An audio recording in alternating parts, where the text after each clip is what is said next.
Welcome to Discovery Tour by Assassin's Creed, Ancient Egypt.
Welcome to Alexandria, planning of the city.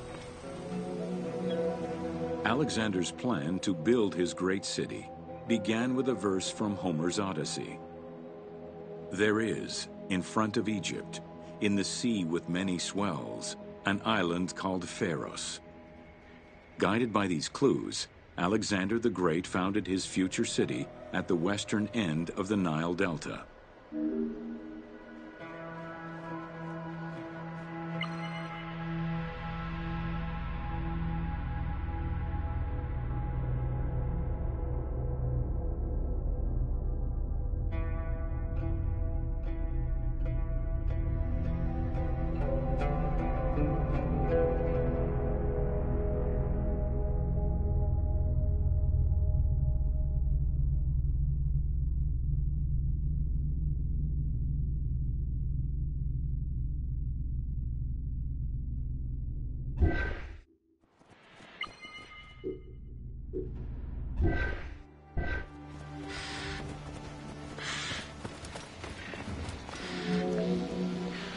Though Alexander considered this location ideal for his great city, it presented considerable challenges. Too difficult to access during storms, the surrounding swamps threatened disease, and the limestone soil prevented the growth of healthy crops. However, due to the influence of his mentor Aristotle, Alexander the Great recognized that the true value was its strategic emplacement. Alexander knew that in controlling Pelusium to the east, Memphis to the south, and his crowning glory Alexandria to the west, he would create a triangular stronghold, allowing him to control the entire delta while giving him access to the Mediterranean.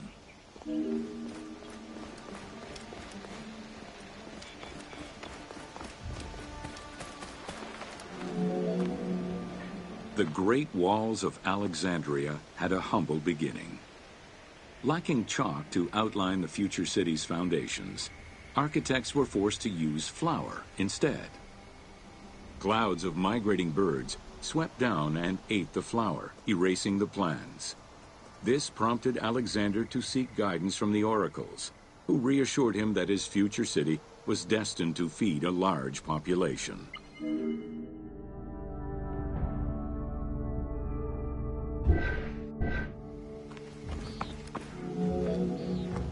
Excavations led by Mahmud Bey el-Falaki in the 19th century revealed that the wall enclosure measured approximately 5.2 kilometers in length and 2.2 kilometers in width. It was roughly 9 meters in height.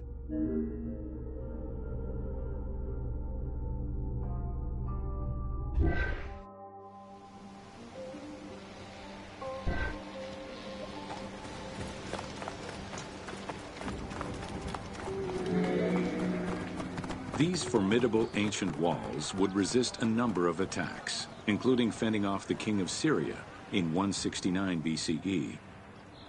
It wasn't until 295 CE that they eventually fell to Roman Emperor Diocletian, and this only after 8 months of relentless assault.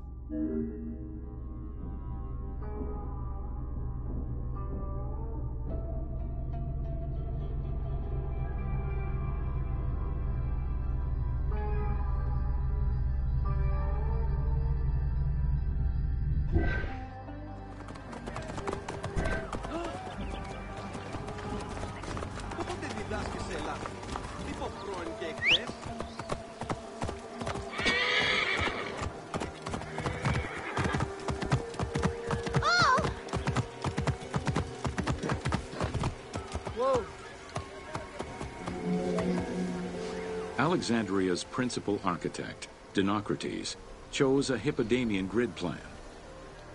The grid maximized functionality with wide, straight roads and canals running beneath them. Alexander recognized the military value of the city's design. The wide, parallel streets gave him optimal surveillance of the city while allowing the unobstructed flow of troops.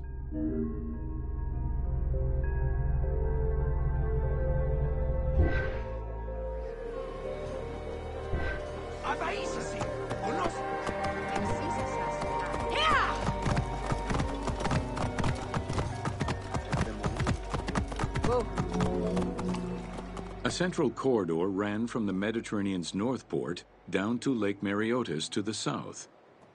This thoroughfare acted as an unobstructed link for commercial trade and travel between the two ports. Many of the streets were bordered with grand buildings and parks, including Canopic Street, with its impressive gate bordering the eastern end.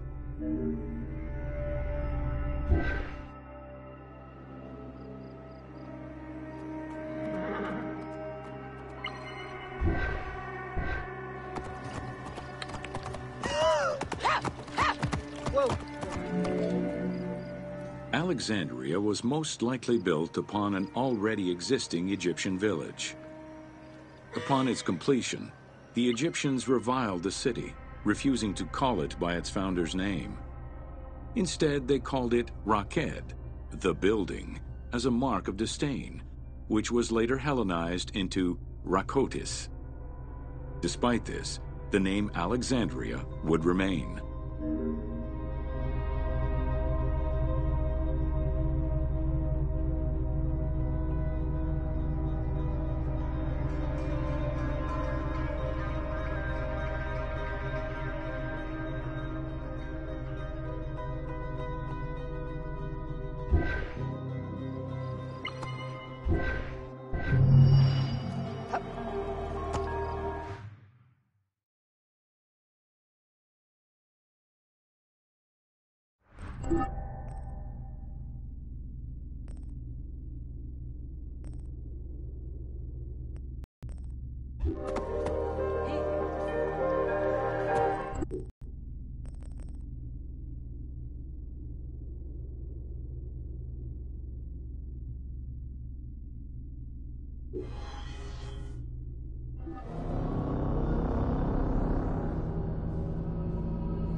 Welcome to Osiris, the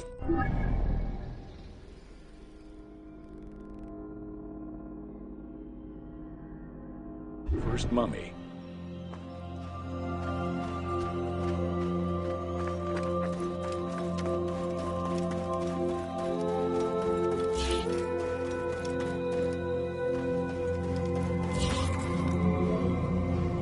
The oldest mummies recovered date from the Old Kingdom, though Egyptologists believe that mummification was in use much earlier than that.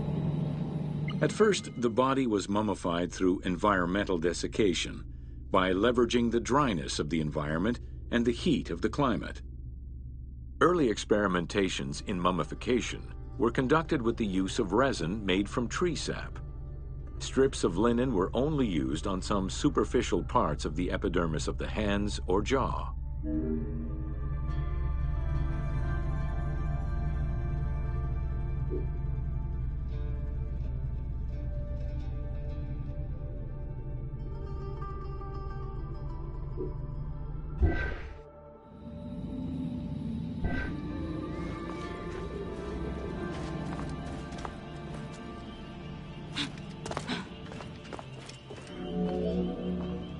Ideologically, the will to preserve the body is not explained in any way until 3600 BCE. This is when the Egyptian belief that the body housed the soul was finally documented for modern Egyptologists to eventually decipher. It was not until the arrival of the myth of Osiris in the Egyptian religion around the 5th dynasty that mummification was thoroughly conceptualized. The practice was thereafter grounded in both a mythological and ideological point of view.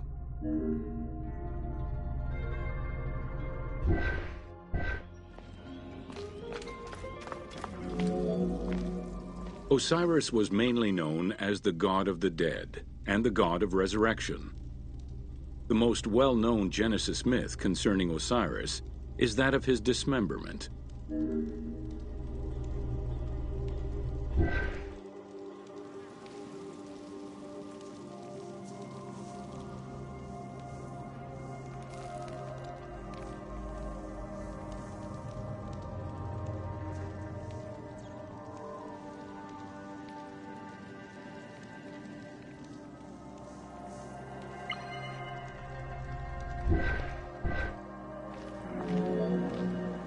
It is Plutarch who gives the most simplified and complete summary of the story.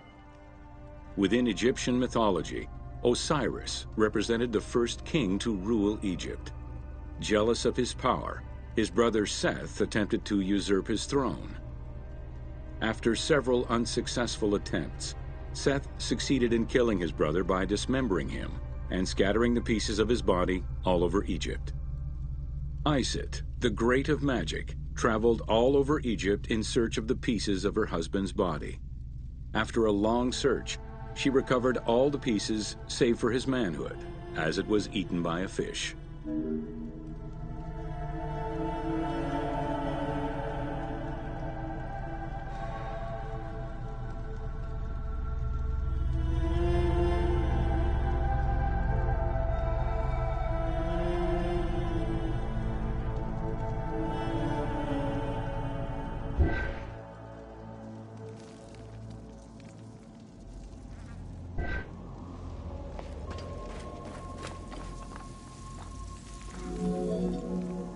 Isis then reassembled the body of her husband by binding it together with strips of linen.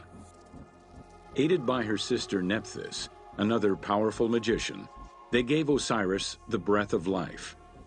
This not only brought him back from the dead, but also allowed him to recover his virility long enough to impregnate Isis, thus ensuring his succession before, once more, dying. Thus Horus was born.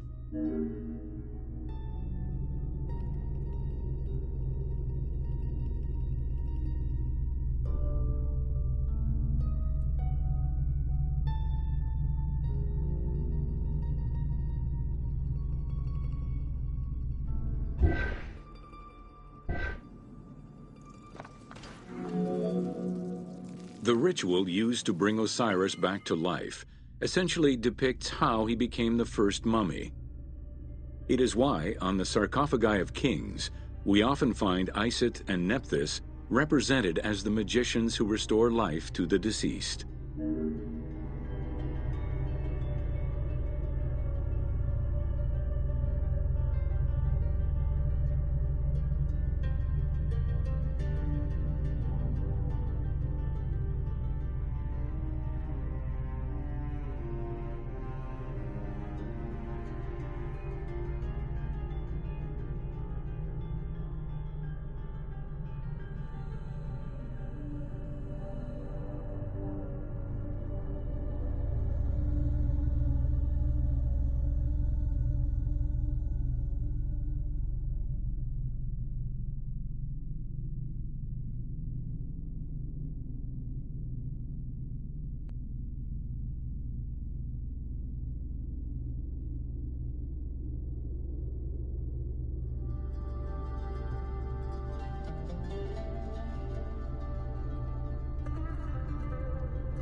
Welcome to Deserts of Egypt.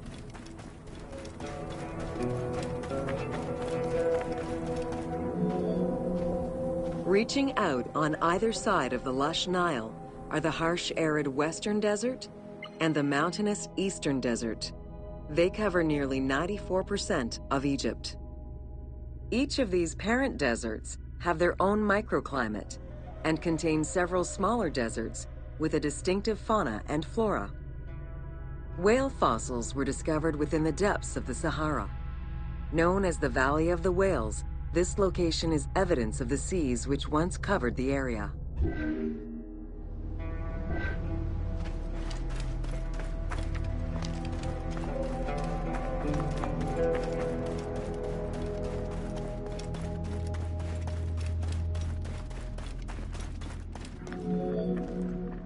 The White Desert in the northeast of the Sahara owes its name to its white limestone soil, contrasting with the yellow sand. The wind has eroded the rocks of the White Desert into stone mushrooms, the most famous of which is referred to as the Finger of God.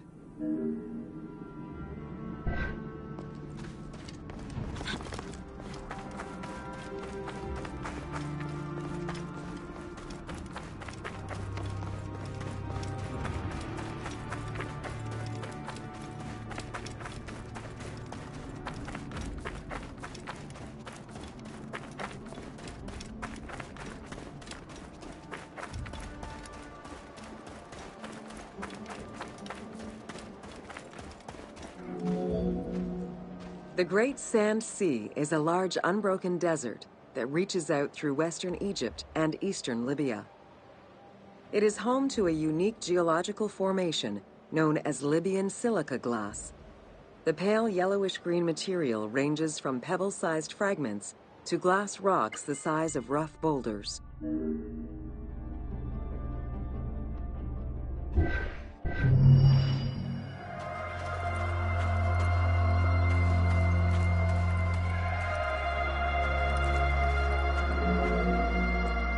The Great Sand Sea is a large unbroken desert that reaches out through western Egypt and eastern Libya. It is home to a unique geological formation known as Libyan silica glass. The pale yellowish-green material ranges from pebble-sized fragments to glass rocks the size of rough boulders.